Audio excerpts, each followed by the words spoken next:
Hello' everyone, মই দীপিকা ডেকা সকলোলৈকে নতুন বছৰৰ শুভেচ্ছা জনাই আজিৰ ভিডিঅ'টো ষ্টাৰ্ট কৰিছোঁ। আজি বছৰৰ প্ৰথমটো মঙলবাৰ বুলি গণেশগুৰিত থকা গণেশ মন্দিৰ আৰু হনুমান মন্দিৰ দৰ্শন কৰিলোঁ। লগতে এইটোৱে প্ৰে কৰিলোঁ যাতে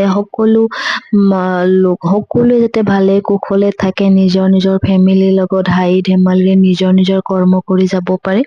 চবে নিৰোগী হৈ থাকক, চবে সুস্বাস্থ্যৰ অধিকাৰী হৈ থাকক আৰু নিজৰ কাম বহুত সুন্দৰভাৱে কৰি যাব পাৰে, তাৰে প্ৰাৰ্থনা কৰিলোঁ।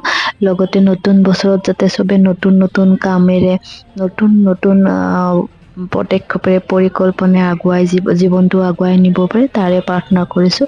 লগতে যিসকলে এতিয়ালৈকে মন্দিৰ দৰ্শন কৰিব সৌভাগ্য হোৱা নাই তেওঁলোককো বাবাই আশীৰ্বাদ দিব বুলি আশা কৰিছোঁ।